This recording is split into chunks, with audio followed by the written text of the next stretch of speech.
लीला कथा का अभाव है, भगवत सेवा का अवसर वहां नहीं मिलता। देवता कहते हैं हम देवता होने पर भी, स्वर्गलोक में रहने पर भी भगवान की भक्ति करने के लिए, भगवान की उपासना करने के लिए लालायित बने रहते हैं, लेकिन हमारी लालसा कभी पूरी होती नहीं है। और भारतवर्ष में जन्म लेने वालों को भगवान की उपासना का, सत्संग का, भजन का अवसर बड़ी सहजता सरलता से मिल जाता है। मुकुंद सेवो वैकम स्पृहाय। यहाँ तो भक्ति का आचरण गर्व से आरंभ हो जाता है। माता यदि भक्ता है और माता कथा सुन रही है तो उसके गर्भगत जीव की मिश्रण भक्ति हो गई। प्रहलाद जी ने बाहर सत्संग तो किया नहीं, अपनी माता के पेट में तो कथा सुनी, और प्रहलाद जी कितने उच्च कोटि के भक्त हो गए। भगवान के श्रीमुख का वचन है प्रहलाद जी के बारे में, प्रहलाद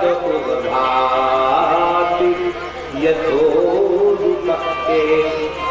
भगवान कहते हैं जैसे अनंत नक्षत्रों के मध्य आकाश में पूर्ण चंद्र की शोभा होती है, ऐसे ही मेरे जितने भक्त हैं वे तो अनंत नक्षत्रों के समान हैं, तारामंडल के समान हैं, और उनके मध्य प्रहलाद जी की शोभा तो पूर्णिमा के समान है।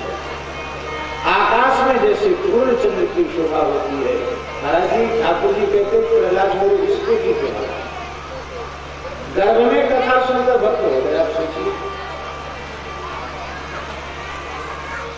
कभी कभी हमको बरसाने में गोवर्धन में निवास का अवसर मिलता, सवेरे श्री जी की मंगला करने जाते तो मानगढ़ के नीचे के गांव की गोपियां, चिकसोली की गोपी, बरसाने की गोपी परिक्रमा करते हुए और श्री जी की मंगला में पहुंचती, हम दर्शन करने पहुंचते तो हम देखते कि छोटे छोटे बालक बालिका, दूध भी दुलारे बालक, वो कपड़ा से ढांक के वो आंचल में छिपाए गए, और जैसे श्री जी का मंगला का दर्शन खुलता तो गोपियां सब ऐसे कर देते अपने बालक बालिका श्री जी की तरफ, और बालक सो रहे।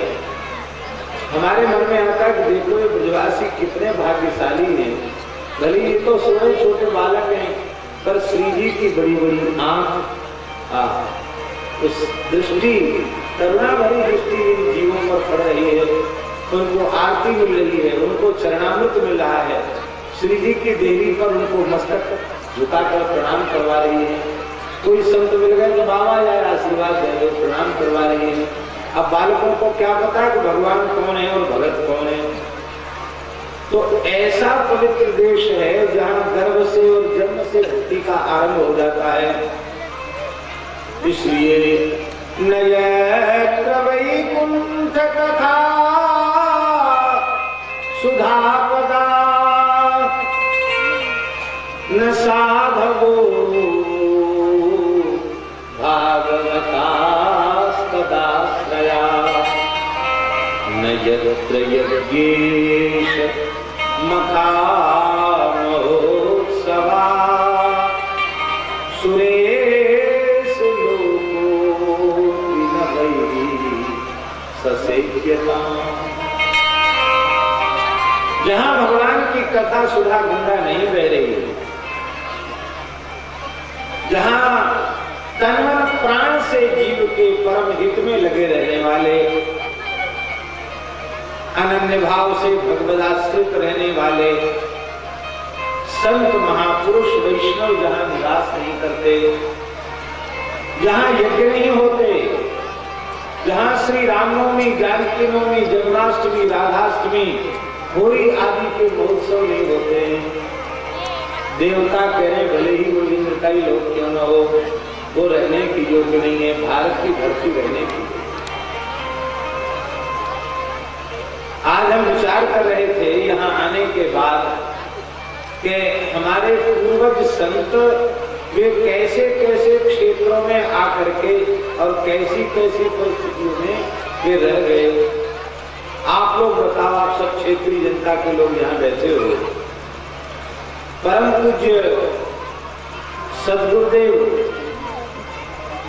महान श्री श्यामल दास जी महाराज यहाँ गुफा में आकर न विराजे होते, यहाँ बैठ के भजन न किया होता, तो क्या पूज्य बाबा यहाँ पधारते? बाबा तो ब्रज के बाहर जाने पसंद नहीं करते,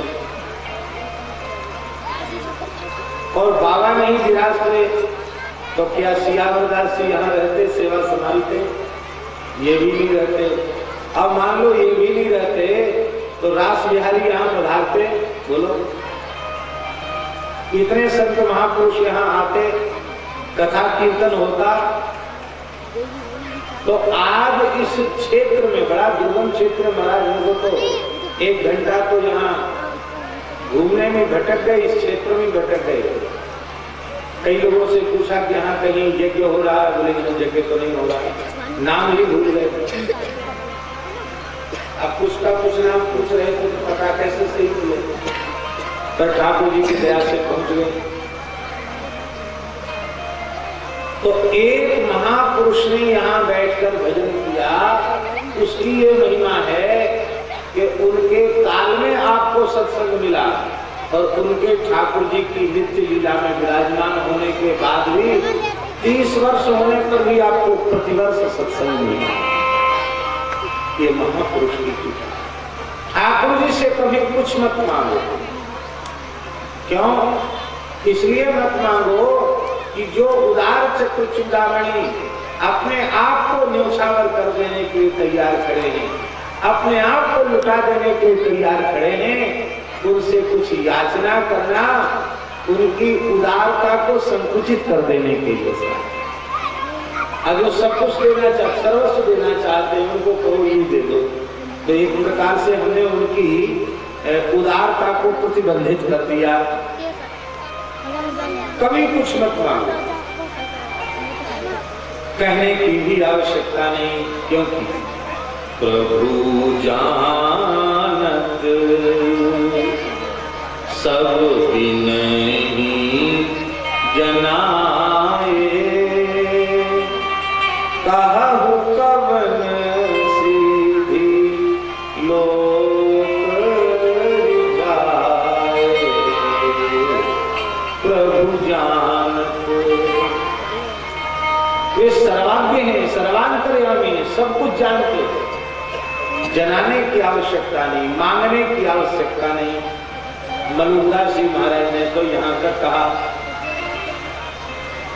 मांगे ते जगन्नाथ सिकोड़े, गोविंद भला न माने, अन मांगे राम गले लगावे, बिरला जन कोई जाने।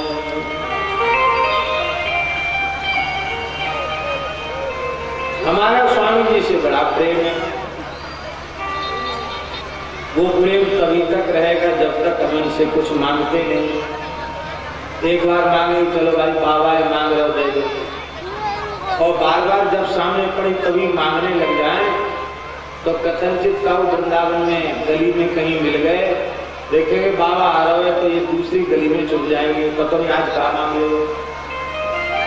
तो मांगे ते जगन्नाथ सिकोड़े, और गोविंद भला न माने। एक वो राजी हुए या संसार राजी हुआ, ठाकुर जी राजी हुए, पर ममता से दोनों नाराज हैं। ठाकुर जी भी नाराज है, संसार भी नाराज है। और जिसने ये निर्णय कर लिया कभी किसी से कुछ चाहना नहीं है, अन मांगे राम गले लगावे, बिरला जन कोई जाने। कभी कुछ मत मांगो, पर एक चीज ठाकुर जी से नित्य मांगनी।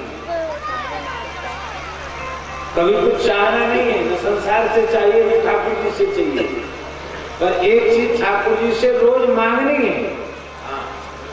ये याचना निंद्य नहीं है, बहुत श्रेष्ठ है, ये त्याज्य नहीं है, ये अत्यंत अत्यंत उपादेय है।